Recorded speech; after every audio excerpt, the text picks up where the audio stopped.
Belum selesai menghadapi gempuran Rusia, Ukraina kini justru terancam kehilangan salah satu jalur bantuan terpentingnya. Warga Polandia mulai turun ke jalan, mendesak pemerintah menghentikan sokongan kepada Kiev.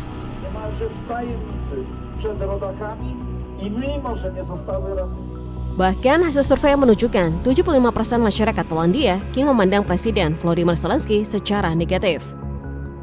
Bagi Ukraina, ini bukan sekedar memburuknya hubungan dengan negara tetangga.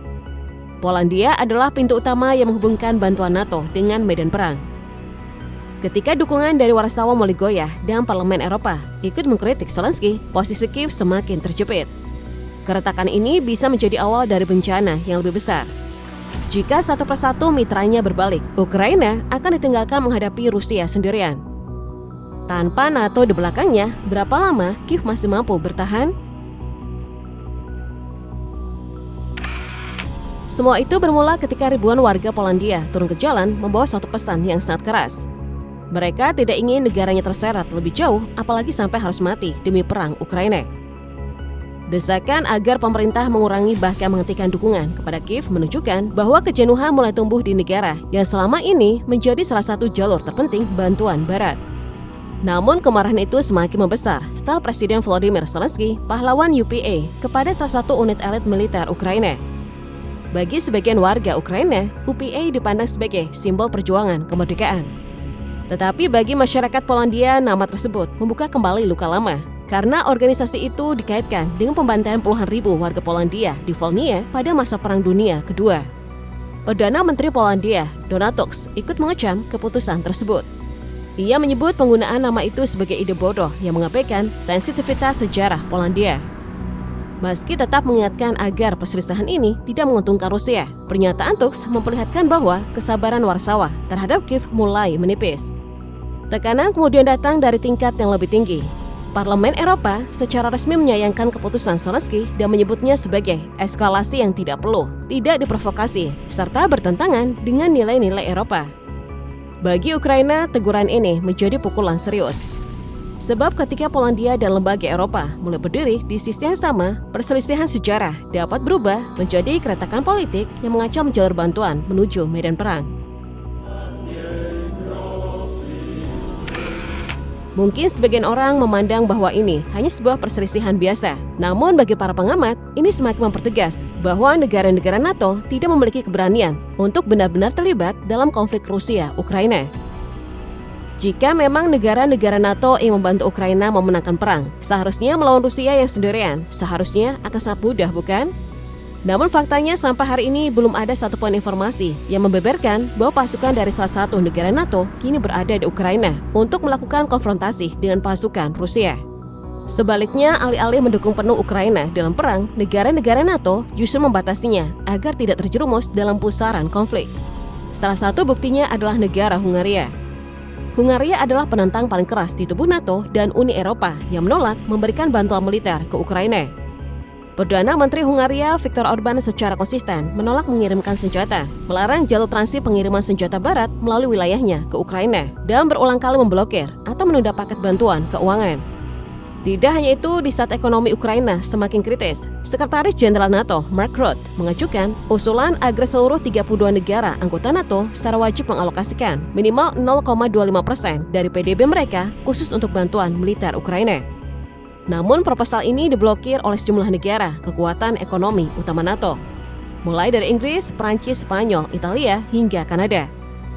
Dan yang paling mengecewakan bagi Ukraina adalah seluruh 32 negara anggota NATO, termasuk Amerika Serikat dan pendukung kuat Ukraina seperti Polandia serta negara-negara Baltik, secara bulat menolak mengirimkan pasukan darat resmi NATO untuk bertempur langsung di Ukraina. Alasannya karena langkah tersebut dihindari guna mencegah eskalasi konfrontasi militer langsung antara NATO dan Rusia yang berisiko memicu perang dunia.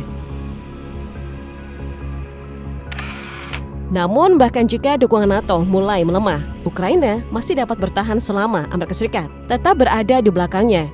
Karena seperti yang kita tahu, Washington adalah pemasok senjata, dana, dan tekanan politik terbesar yang selama ini menjaga Kiev tetap berdiri. Masalahnya hubungan kedua negara kini tidak lagi sehangat sebelumnya. Amerika mulai mengubah fokusnya dari membantu Ukraina memenangkan perang menjadi mendorong perang segera diakhiri.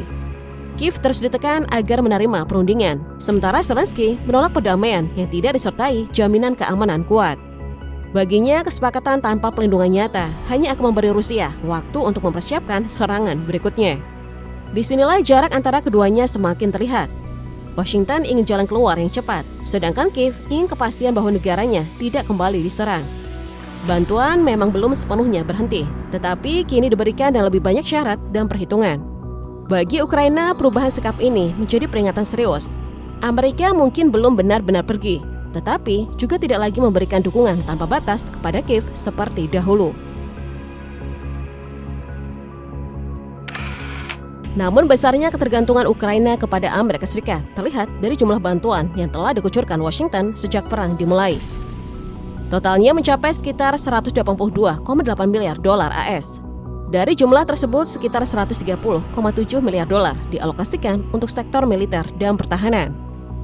Melalui bantuan inilah Ukraina menerima sistem roket HIMARS, pertahanan udara Patriot, kendaraan tempur Bradley, hingga rudal taktis ATACMS.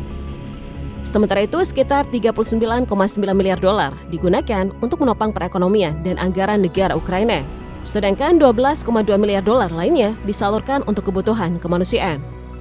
Namun Amerika bukan lagi satu-satunya penopang terbesar Kiev. Negara-negara Eropa kini secara keseluruhan telah melampaui kontribusi Washington dengan total komitmen sekitar 235 miliar dolar AS. Bantuan tersebut berasal dari Uni Eropa, negara anggotanya, serta sekutu Eropa lainnya. Selain dukungan ekonomi melalui Ukraine Facility senilai 50 miliar euro, Eropa juga mengirim berbagai persenjataan penting. Jerman memasok tank Leopard 2 dan artileri Panzerhaubitze, sedangkan Inggris dan Prancis mengirim rudal Storm Shadow. Belanda dan Denmark juga memimpin koalisi pengiriman pesawat tempur F-16. Jika seluruh bantuan barat digabungkan, nilainya telah menembus lebih dari 380 miliar dolar AS. Angka ini menunjukkan satu kenyataan penting. Tanpa aliran dana, senjata, dan dukungan ekonomi dari luar negeri, kemampuan Ukraina mempertahankan garis depannya kemungkinan tidak akan bertahan selama ini. Namun setelah bantuan senilai ratusan miliar dolar dikirimkan, hasil di medan perang justru memperlihatkan kenyataan pahit bagi Ukraina. Berbagai senjata terbaik NATO yang sebelumnya digadang-gadang mampu membalikkan keadaan satu persatu justru hancur ketika berhadapan dengan taktik Rusia yang terus beradaptasi. Dari 31 tank M1A1 Abrams yang dikirim Amerika Serikat, sekitar 25 unit dilaporkan telah rusak, dihancurkan, atau ditinggalkan. Tank Leopard 2 buatan Jerman juga mengalami kerugian besar dengan lebih dari 40 unit varian 2A4 dan 2A6 hilang di medan tempur. Inggris kehilangan 3 Challenger, sementara sekitar 36 Leopard 1A5 ikut menjadi korban. Kerugian yang lebih parah terlihat pada kendaraan tempur infanteri. Ukraina kehilangan sekitar 188 Bradley, 57 Marder, dan 27 CV-90 akibat kombinasi drone FPV, ranjau, artileri, serta serangan presisi Rusia. Padahal setiap kendaraan itu bernilai jutaan dolar dan sebelumnya dianggap sebagai tulang punggung serangan darat Kiev.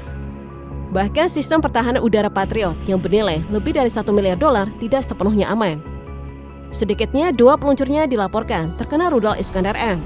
Lebih dari 100 artileri M777 bersama puluhan AHS Krab dan PZH-2000 juga rusak atau hancur di garis depan. Semua ini menunjukkan bahwa bantuan besar tidak otomatis menghasilkan kemenangan. Ukraina memang menerima senjata paling modern dari Barat, tetapi Rusia mampu mempelajari kelemahannya, menyesuaikan strategi, lalu menghancurkannya satu persatu. Bahkan setelah seluruh dukungan itu, garis pertahanan Ukraina tetap tertekan. Pada akhirnya persoalan Kiev bukan lagi sekedar kekurangan bantuan, melainkan kegagalan mengubah bantuan raksasa itu menjadi kemenangan nyata. Dan semakin banyak alutsista Barat yang hancur, semakin kuat pula kesan bahwa Rusia masih terlalu dominan untuk ditundukkan hanya dengan kiriman senjata.